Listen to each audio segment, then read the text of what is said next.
తాకట్లో ఉన్న బంగారాన్ని విడిపించి ఆ రోజున మార్కెట్ ధర కట్టి మిగిలిన డబ్బును మీకు అందిస్తుంది కొమ్మూరి గోల్డ్.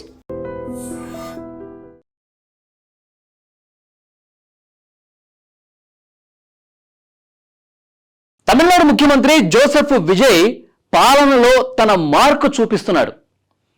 జోసెఫ్ విజయ్ ముఖ్యమంత్రిగా ఆయన బాధ్యతలు చేపట్టినప్పటి నుంచి అనేకమైనటువంటి సంచలన నిర్ణయాలు తీసుకుంటూ విజయ్ పాలన ఎట్లా ఉంటుందో చూపిస్తున్నారు. గత పాలకుల కంటే భిన్నంగా ఆయన పని చేసుకుంటూ వెళ్తున్నారు. ఇప్పుడు లేటెస్ట్గా తీసుకున్నటువంటి ఆయన నిర్ణయం సర్వత్రా ఆసక్తిని చూపిస్తోంది.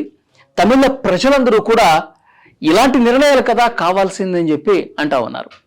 ఏంటంటే ఇప్పుడు అవినీతి ఇష్టారీతన జరిగిందండి. గత పాలకులు ఉన్న టైంలో దశాబ్దాల కాలంగా ప్రభుత్వ శాఖల్లో అవినీతి వేళ్ళూనికిపోయింది. విజయ్ కూడా ఆయన చాలా స్పష్టంగా ఎన్నికల సందర్భంగా హామీ ఇచ్చాడు. అవినీతి రహిత తమిళనాడును చూపిస్తాను అని చెప్పి చాలా స్పష్టంగా హామీ ఇచ్చినటువంటి పరిస్థితి ఉంది.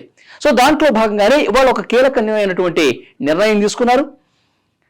ఎవరైనా సరే, ఏ అధికారైనా సరే లంచం తీసుకున్నట్టుగా ఫిర్యాదు చేస్తే నాకు 1000 రూపాయలు లంచం తీసుకున్నా, 1000 రూపాయలు లంచం తీసుకున్నట్టు మీరు ఆధారాలతో సహా ఫిర్యాదు చేయండి నేరుగా. అలా ఎవరైతే ఫిర్యాదు చేస్తారో వాళ్ళకి నేను 1,00,000 రూపాయలు ఇస్తా. ఇది రూపొందించినటువంటి పాలసీ. ఎందుకంటే ప్రభుత్వంలో ప్రతి శాఖలో కూడా అవినీతి పూర్తిగా ఏ చిన్న పని కావాలన్నా చేయి తడపాల్సిందే అన్నట్టుగా ప్రభుత్వ కార్యాలయాల్లో పరిస్థితి మారిపోయింది. అందుకే అది చిన్న పని అయినా సరే, పెద్ద పని అయినా సరే, ప్రభుత్వ అధికారులు ఉన్నది సేవ చేయడం కోసం, ప్రభుత్వం ఉన్నది, ప్రభుత్వ శాఖలు ఉన్నాయి. దీనికి ప్రజలు ఏ సమస్యలతో వస్తారో ఆ సమస్యలను పరిష్కరించడం కోసం వాళ్ళు ఉన్నారు. దానికి డబ్బులు ఎందుకు అడుగుతున్నారు, అవినీతి ఎందుకు జరుగుతూ ఉంది? సో దీన్ని పూర్తిగా నిర్మూలించాలి. ఎవరైనా సరే ఒక 1000 రూపాయలు లంచం తీసుకున్నా సరే ఆధారాలతో సహా మీరు ప్రభుత్వానికి తెలియచేయండి. తెలియజేస్తే మీకు 1,00,000 రూపాయలు బహుమతిగా ఇస్తాం. అలాగే ఆ అవినీతి చేసినటువంటి అధికారిని కూడా పూర్తిగా అక్కడి నుంచి సస్పెండ్ చేసే ప్రయత్నం చేస్తాం.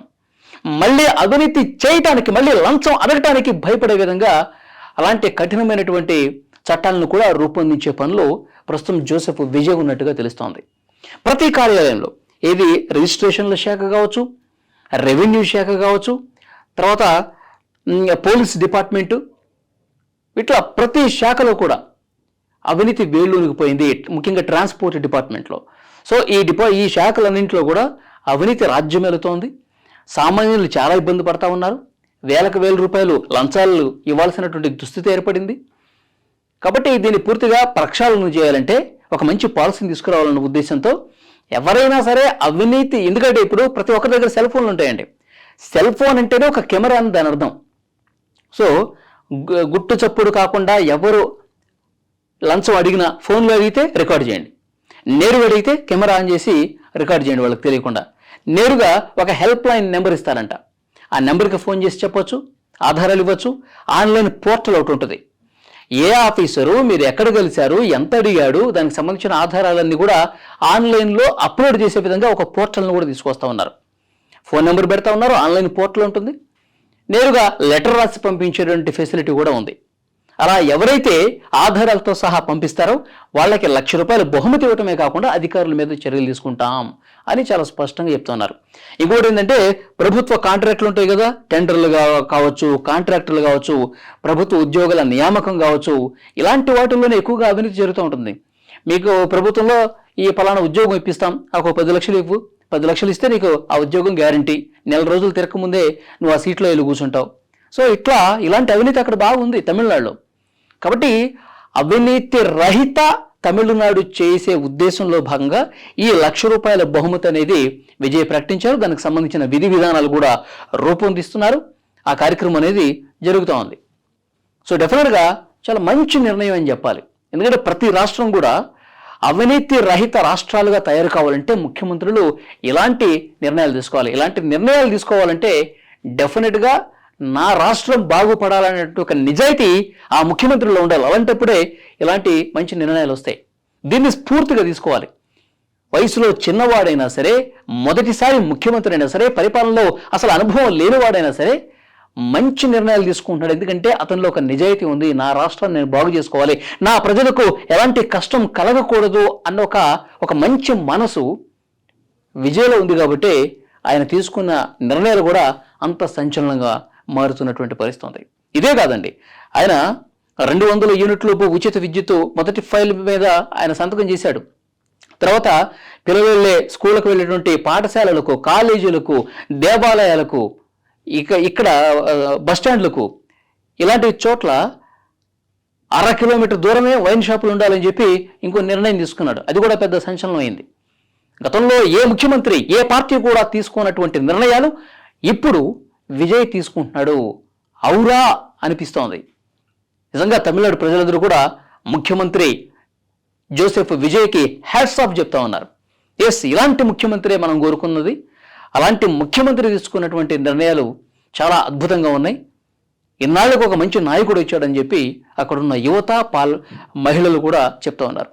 నిజంగా జోసెఫ్ విజయ్ ఒక ఆఫీస్కి వచ్చినట్టు వస్తూ ఉన్నాడండి. ఎందుకంటే గతంలో పాలకులు మంచి ఖద్దరు షర్ట్లు వేసుకొని వచ్చి డాబుగా కూర్చొని ఏదో సమీక్షలు చేసి ఇట్లా ఉంటారు. కానీ విజయ్ అట్లా కాదు. ఒక బ్లౌజర్ వేసుకున్నారు, అంటే ఒక కోట్ వేసుకొని ఆఫీస్కి వస్తూ ఉన్నారు. ఈరోజు మనం ఏం చేయాలి, వ్యవస్థను ఎట్లా మార్చాలి, 1 గంట వరకు ఆ మీటింగ్స్ పెడతా ఉన్నారు. 1 గంటకి తన ఇంటి దగ్గర నుంచి ఒక క్యారేజ్ తీసుకొస్తా ఉన్నాడండి. రెగ్యులర్గా మనం ఆఫీసులకి వెళ్ళినప్పుడు ఎంప్లాయీస్ అందరూ కూడా ఎలా టైంకి వెళ్ళటం, టైంకి భోజనం చేయటం, మళ్ళీ వర్క్ మీద దృష్టి పెట్టడం ఎట్లా చేస్తారో ఒక ఆఫీసరు, సేమ్ అదే తరహాలో ఒకే ఒక్కడు అర్జున్ గారి సినిమా ఉంది కదా, సేమ్ అలాంటి వన్ డే సీఎం ఉన్నాడు కదా. సో అట్లా ఒక నిబద్ధతగా రాష్ట్రం పట్ల ఒక ప్రేమతో పరిపాలన చేస్తున్నాడు విజయ్. సో నిజంగా ఇంకా అద్భుతమైనటువంటి నిర్ణయాలు తీసుకొని పాలనలో మంచి పట్టు సాధించి తమిళ ప్రజల ఆకాంక్షల మేరకు ఆయన పాలన అందించాలని మనం కోరుకుందాం. తమిళనాడు అభివృద్ధికి శాయశక్తులు, ఎందుకంటే ప్రజలు ఆ మ్యాండేట్ ఇచ్చారు. ఎస్, ఒకసారి విజయ్ని మనం చూద్దాం ఆయన ఎట్లా చేస్తాడని చెప్పి ఆయన మీద ఎంతో నమ్మకం పెట్టుకున్నారు. కాబట్టి ఆ నమ్మకాన్ని నిలబెట్టుకునే విధంగానే ఆయన పరిపాలన సాగుతుంది అనడానికి ఆయన తీసుకున్నటువంటి నిర్ణయాలే నిదర్శనంగా కనిపిస్తూ ఉన్నాయి. ఈ వీడియో మీద తప్పకుండా మీ అభిప్రాయం కామెంట్ చేయండి.